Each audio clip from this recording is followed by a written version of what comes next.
Hey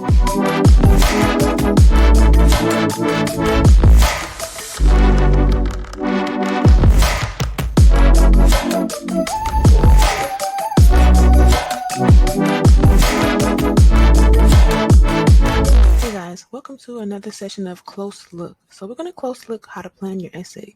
So this past week, we went over a couple of things. We looked at how to brainstorm topics for the essay, how to develop ideas, and we spent a little bit of time workshopping your thesis statements and getting your main points in order. Now, we looked at the text again, and we talked about annotating the text to look for 3 strong examples of the main subtopics that we have for our essay. And for the most part, you submitted an outline, okay? But now we're going to talk about what to expect when you're looking at the paper and when you have 3 points, but you don't quite necessarily know how to get those points from point A to point B and how to communicate them to your reader.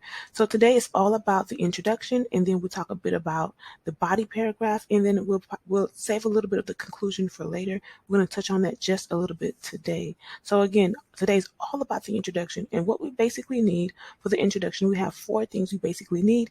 We're going to run through the hook, what we call the background, what I call the bridge, and finally your thesis. So if you don't know, the structure of the entire paper should look a little like this. You should have an introduction paragraph, right? You should have about 3 body paragraphs, okay? You're not limited to that, but you should have about 3 clusters of or groups of areas within the body of the essay where you're discussing the subtopics. And then of course you have a conclusion. Now in the introduction, you're looking for a hook. Now we're going to go in depthly about what a hook statement is. And then of course you need background, you need a bridge, and you need a 3-pointed thesis statement. Again, for those of you who are in our class where we discuss the thesis, you need X, Y, and Z. So typically it looks like A plus B equals C because of X, Y, and Z. So 2 ideas put together equals this major idea, or 1 literary element plus 1 criticism equals this idea, and you can see that idea in these 3 ways in the text. Now, a lot of you guys grouped literary criticisms and you grouped literary techniques, but you did not give a C statement, which means that this big idea, what does the literary criticism plus the element equate to? What does it mean? What is the meaning of it? Don't just say that it's there.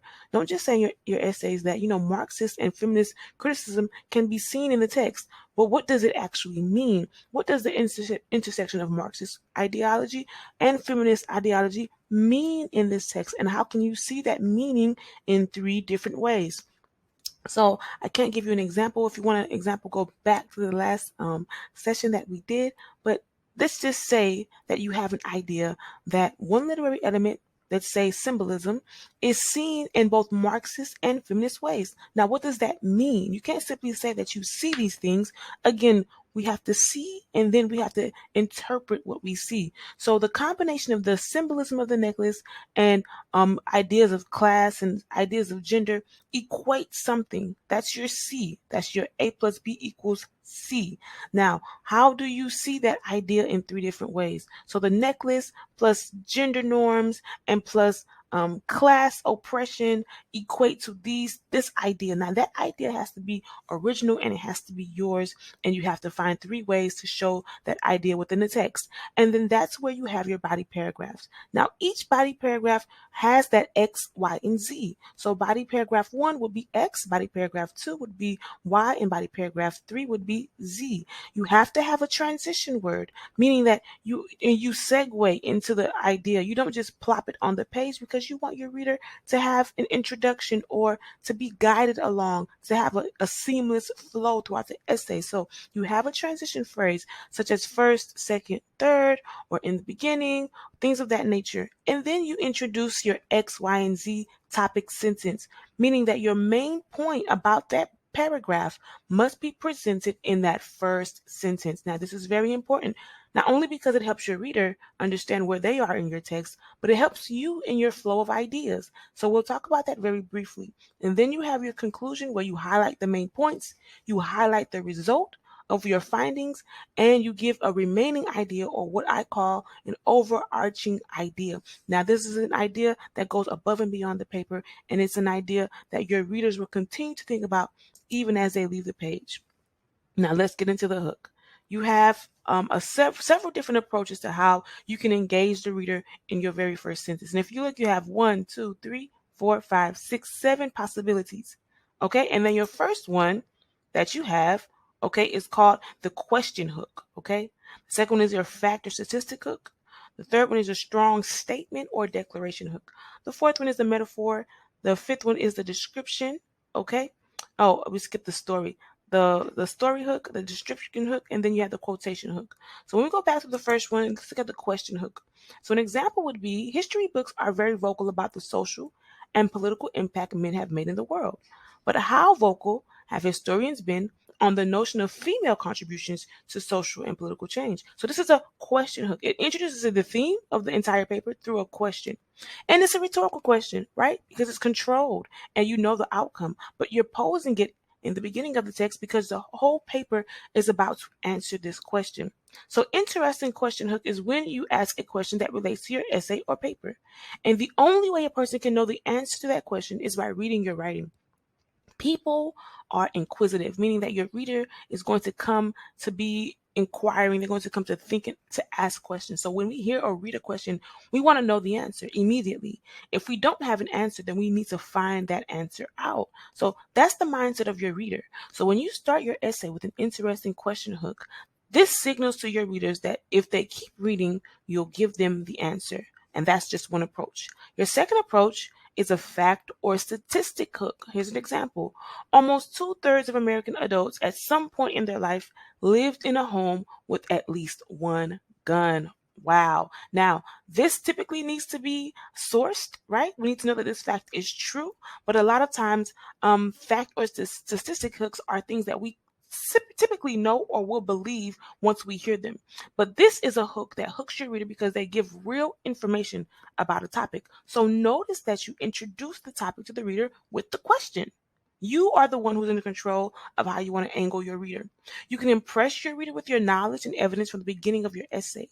Facts can also be very sensationalizing to readers. So this fact here that we see, readers might not even look for a source because they're so sensationalized, and they're compelled to believe this fact.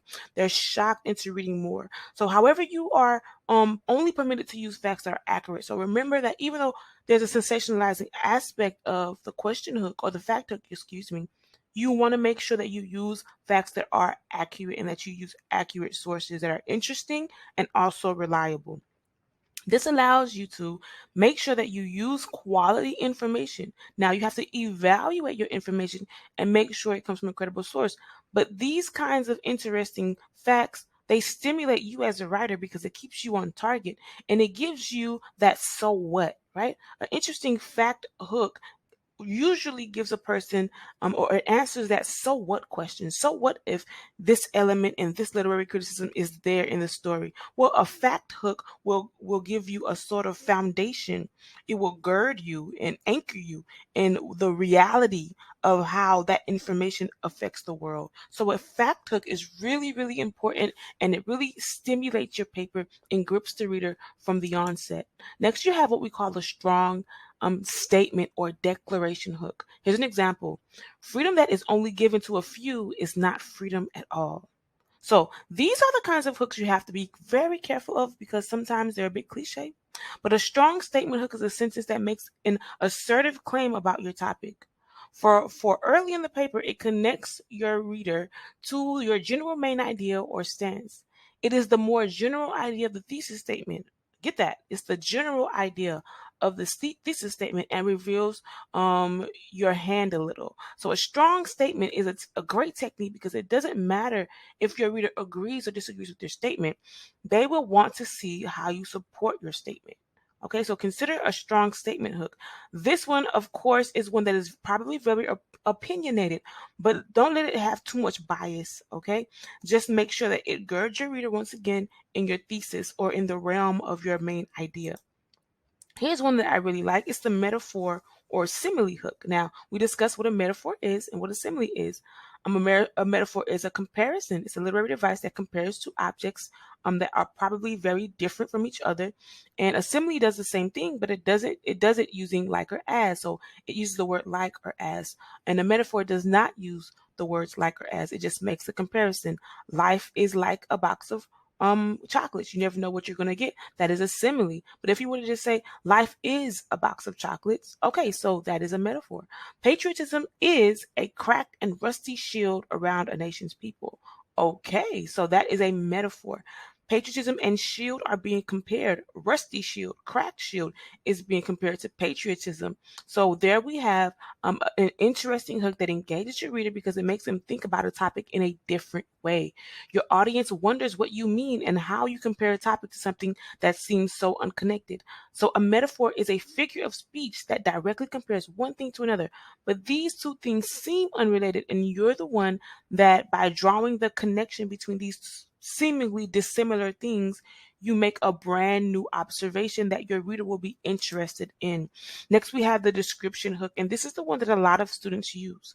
So a description hook it typically provides a vivid description or detailed description of what an event is, what a person, who a person is, or even what a thing is. So person, place, or thing.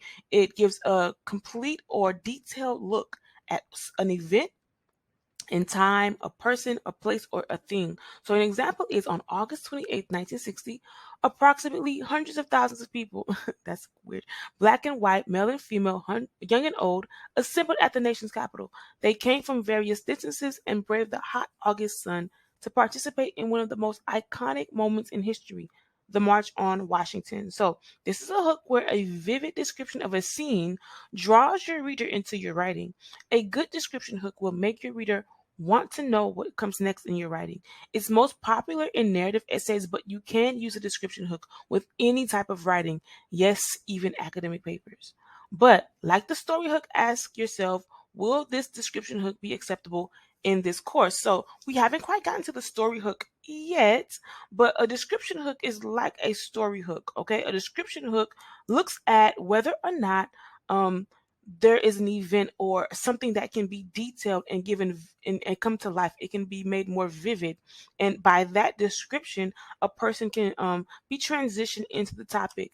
Now a story hook, which is very similar, is a strong statement hook, and it's one that allows you to tell a story about something that's happened within the text or within an event, and it's one that paints a picture. Okay, it paints a picture. So a story hook is one that is not only describes, but it paints a picture. So here's an example. Story has it that the woman was tired. She was physically tired after a long day of work. Her feet were sore. Sweat trickled down her brow. This is true. However, she was perhaps more tired of the racial discrimination she faced each day.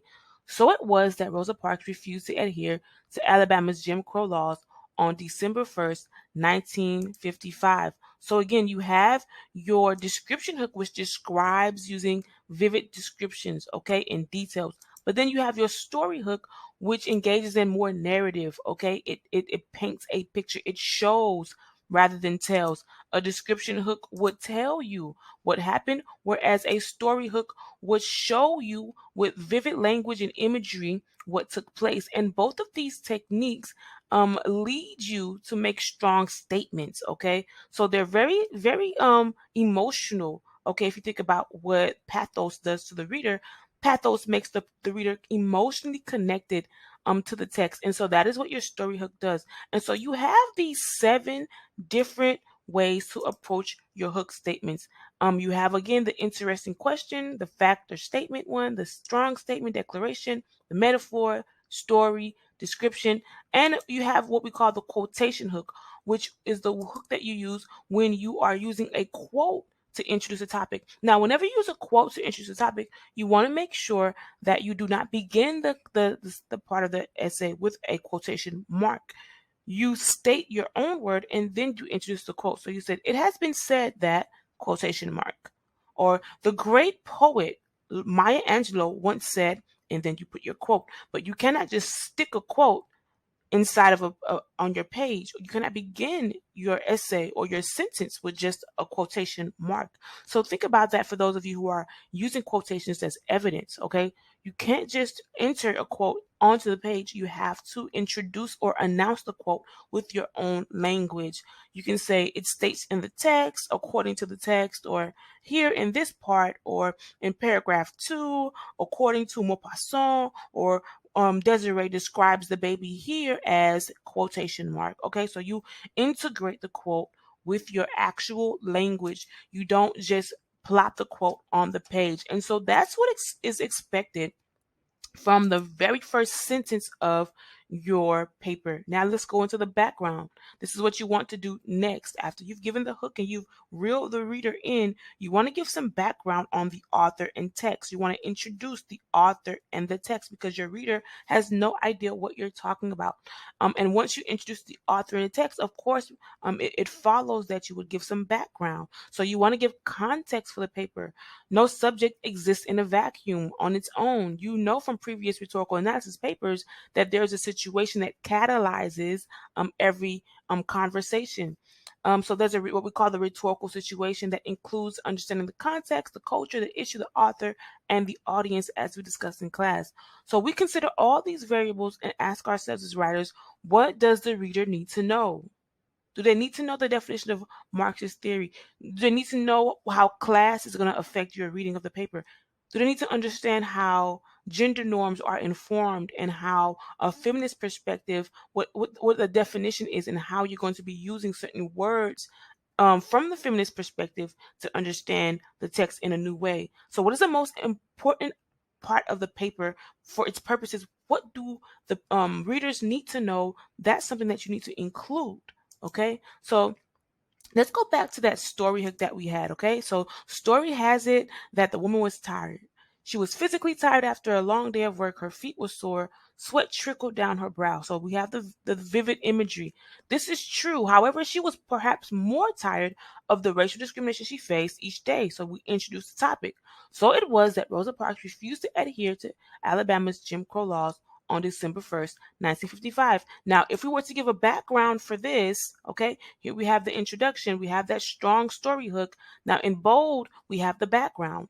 We're going to, because we introduce this woman called Rosa Parks, we're going to have to give the reader some information, some background on who she is. We can't assume that readers know who she is. So typically around this part, this is when you give a summary, right, of your text. You introduce the author, you introduce the text, and you give a 2-sentence summary, okay? Now this is the background typically is about 2 sentences long. So the hook can be anywhere from 1 to 3, depending on what kind of hook you're doing. But typically it's 1 sentence long. A story hook is more long-winded. Okay, so only use a story hook if it's really going to grip the reader and paint a vivid portrait of what you want to show the reader.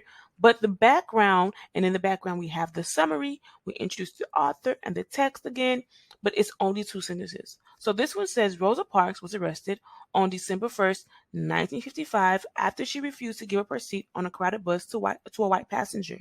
Parks and many like her were the victims of rigid de facto laws that discriminated against blacks on the basis of race. So this background tells us who Rosa Parks is, it tells us about the event that took place, and it gives us a summary of the fight against discrimination. Okay, it gives us an overview of Rosa being one of many victims of de facto laws that existed in the South that discriminated against blacks on the basis of their race. So we need background.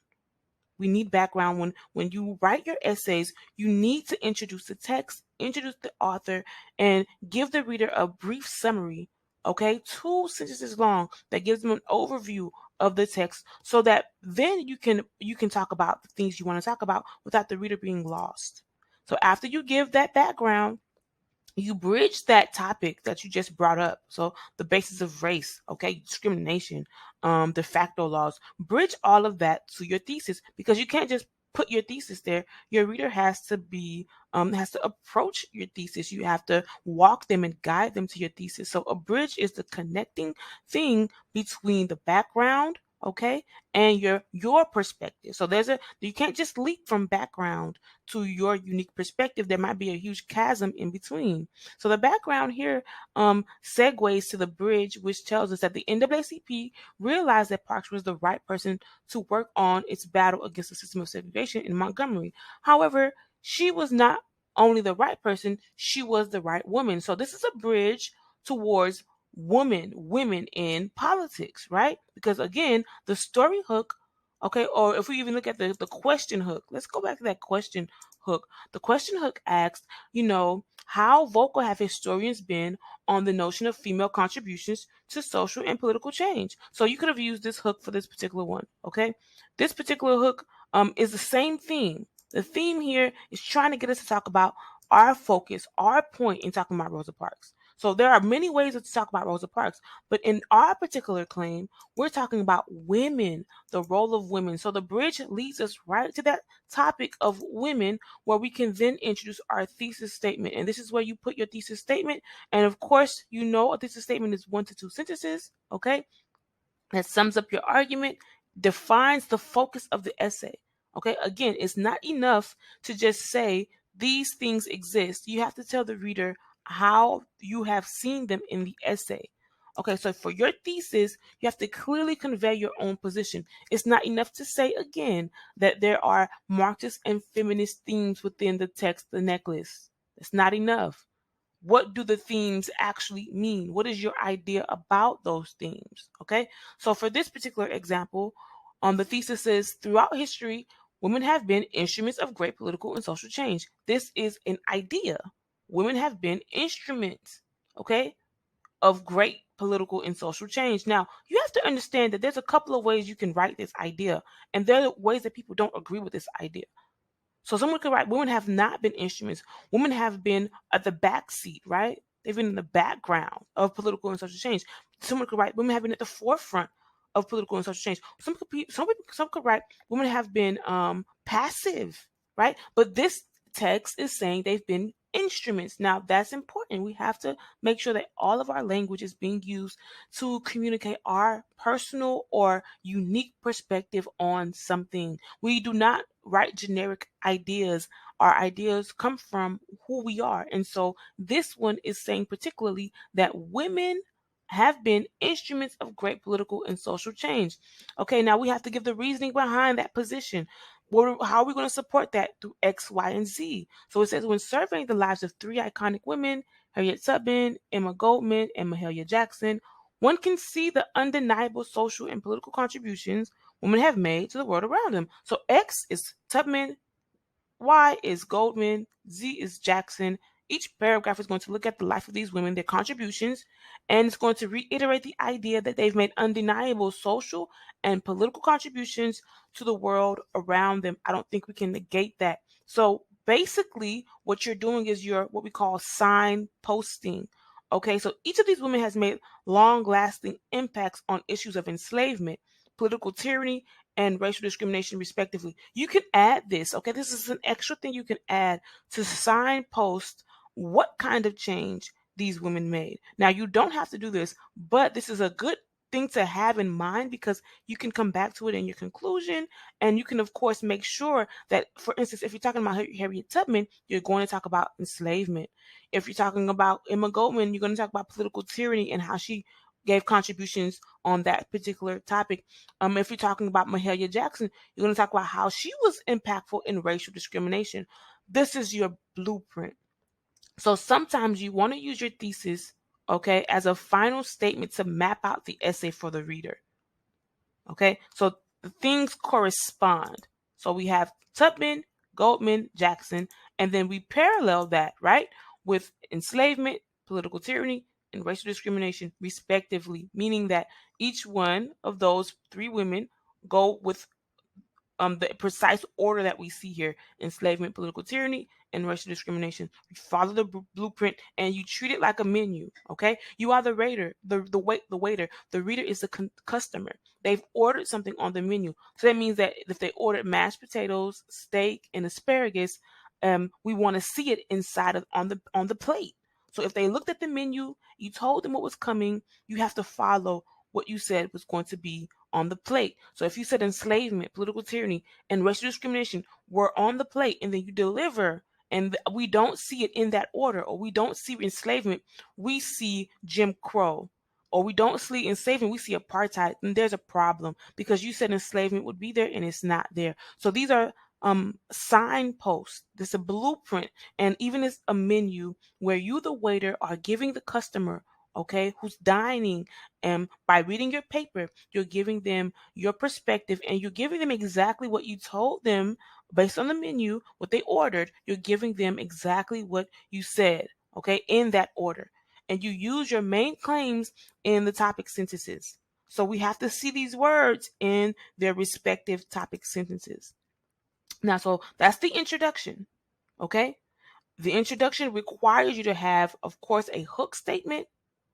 Okay, give some background, meaning you introduce the author, the text, and give a summary. You bridge all of that, okay, to your focus, and then you give us your main idea. And because of the blueprint in the thesis statement, we already have X, Y, and Z. Each one deserves to have a transition phrase, first, second, and third, okay? So first, one can see the undeniable impact women have made on history and politics based on the life of Harriet Tubman. So how are we going to elaborate on that? Well, we signposted. We're going to talk about enslavement. Okay? So we're going to explain enslavement, give evidence, elaborate on the evidence, and reiterate our main idea that women have made a great impact on history, both politically, socially, and whatever way is undeniable. We're going to reiterate that idea. So again, you give your topic sentence, which is the main idea. It has to have a transition phrase or word. So first, one, and I want to highlight this word one. You don't want to say you. You don't want to say I, okay? You want to make sure your paper is balanced, okay, and unbiased. So first, readers can see, or one can see, the undeniable impact women have made on history and politics through the life or based on the life of Harriet Tubman. Now you're going to explain that previous statement you just made. You're going to explain the topic sentence. You're going to give some evidence for it. Once you give the evidence, you have to elaborate. What does the evidence mean? Unpack it. Okay, because the evidence doesn't just speak for itself. You have to tell the reader what the evidence actually means. So you elaborate, okay, on what the evidence actually shows. And then you reiterate your main idea. So you repeat. From this perspective, women like Harriet Tubman have been forces for change in history and politics. So again, women like Harriet Tubman are undeniably impactful and have made their mark on history and politics. Okay, so that is how you would structure your body paragraph. Every body paragraph is a bit different. You might go back and forth between different pieces of evidence. You might provide evidence here, elaborate, then provide evidence again, and then elaborate, and then reiterate. But it's all about what you hope to accomplish. But you make sure that you have a transition phrase or word. Introduce your main idea. Make sure that the word that you signify, the signposting, the whatever word you used in the thesis statement, here we have Harriet Tubman, it has to be there in the topic sentence, specifically, explicitly. And then you explain that topic sentence, you give evidence, and you elaborate, and then you reiterate. And finally, you're here at the conclusion. Okay, you do 3 body paragraphs just like this one, and in your conclusion, of course, you have a transition. In conclusion, as a result, finally, as mentioned above, these are transition phrases for your conclusion. Then you give a topic sentence, the main idea. Again, restate the thesis in a brand new way, okay? Address the 3 subtopics. Despite their race, time period, or obstacles, women, as seen in the lives of Tubman, Goldman, and Jackson, have contributed a great deal to positive political and historical change. This is your subtopics, okay? You bring them up again. You sort of reiterated your thesis all in one sentence, okay? And then you might want to give some context or some flair, but you really want to end off with an overarching idea. And this is where you give the reader a new and lasting insight that will cause them to think even as they leave your paper. So what is the final thought you want readers to have as they leave your paper? This is what you give them with the overarching idea. It touches on all the points that you've held throughout the paper, but it goes a bit beyond it, and it makes it real and tangible and impactful for the reader. So this one requires you to think a little bit about how you're going to touch the reader and what you want them to be thinking about as they leave your paper. Now, with the conclusion, this is the interesting thing I want you to know about a conclusion. A conclusion is where you sort of, all your ideas actually are the clearest here and they come together really well. So after you've written your conclusion, you may want to go back to your introduction, right? Compare and contrast your intro and your conclusion and see whether or not your thesis statement is actually stronger in your conclusion, and then probably swap them out, okay? Look at your thesis statement and see if you have more clarity and more precision in your conclusion, and make that your thesis statement in the intro, because that is supposed to be the strongest statement in your whole essay, right? So make sure that you're not arriving at understanding by the end. If you have done that, go back to the beginning and make the revisions and the adjustments. So now that you have this clarity, go back to the introduction and make sure that that thesis statement reflects the clarity that you have in your conclusion. So let's review. For your intro, you need a hook, which captures the attention of your reader. You have 7 kinds of hooks. In your background section, after you give your hook, you give the reader relevant clues, context, and information about your topic. So you introduce them to the author. You give them the text title. You give them a 2-sentence summary, tops. And then you segue to your thesis by giving them a bridge that connects the summary to your main idea, your main point. So bridge the background to a concise pair, 2 sentences that sum up your main argument, claim, or purpose in the paper. Use signposts, okay? X, Y, and Z, like the items in a menu. Use signposts in this section to organize your ideas for your paper. And this is important because you're going to have topic sentences based on X, Y, and Z. So you're going to need a transition word. Guide the reader by organizing your ideas with words that nudge them from point to point. Okay? Don't kick them. Don't shoot them. Nudge them from point to point. Some people just plop ideas there and they don't realize that's jarring for your reader. Okay, so nudge them along from point to point. Give them the correct topic sentence in the correct order as presented in your thesis subpoints. So stay on track by stating the main idea of each body paragraph. Okay, then order the paragraphs by the X, Y, and Z that you presented in your thesis statement. Once you do that in your body paragraph, you're going to explain this statement. Don't assume that your reader understands that statement that you just made, the main idea. Explain it. Provide evidence. Elaborate on the evidence, okay? Then reiterate your main idea so as you kind of seal the whole paragraph together, okay? Now, when you conclude, again, you need a transition word that nudges your reader to your final point. In conclusion, okay? As said above, okay? Finally, okay?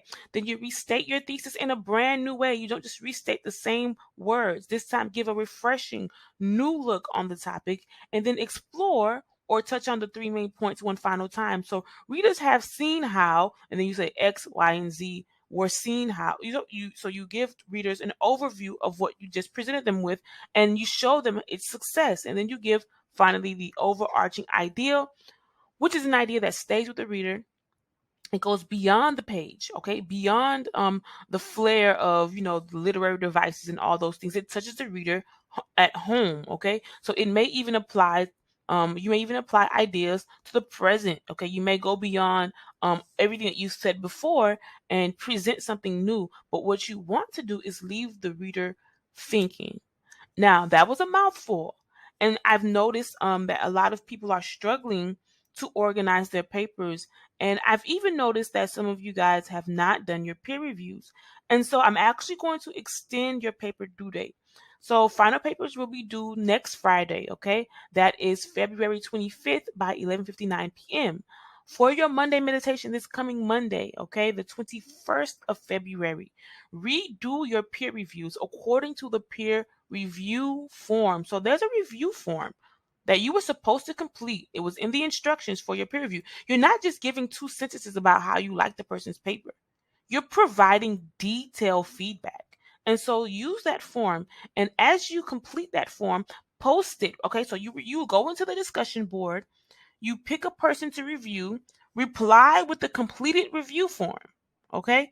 And then as you look at your completed review form that someone did for you, you type 3 detailed strategies for how you will improve your paper. And this will be due on Monday. So right now, those of you who did this assignment already, you have a 100, but that will change if you do not complete this redo of the peer review. Next week, we will have a review of lesson 2 and 3 folder, where we looked at theme, style, tone, point of view, setting, and we'll look at the text Sweat by Zorni Hurston, Desiree's Baby by Kate Chopin, and How to Date a Brown Girl by Juno Diaz. We'll be debating, okay, themes, styles, tones, points of view, and setting in these texts. So you'll have 1, 2, 3, 4, 5 debates in the class concerning Sweat. Desiree's Baby, and How to Date a Brown Girl. We're going to play a short game, and we're going to introduce the new lesson that we're in, lesson 4 folder, which is analyzing poetry. And I'm going to give you your new essay assignment that's coming up next week. For those of you who are in Tuesday's class will be canceled. It is canceled. Do not come to Tuesday's class. Okay, if you are available Thursday, come to Thursday's class for our debate. It is in the same room in Building 100, 651, and it is at the same time, 11:30. So Tuesday's class again is canceled, but come to Thursday's class. We will have a debate about Sweat, Desiree's Baby, and How to Date a Brown Girl, and I will be giving you your essays. If you cannot come, please email me and notify me that you cannot come. Again, my email address is Jean-Pierre@gwinnettech.edu. You can reach me at my office, but I would not do that because I'm rarely near the phone.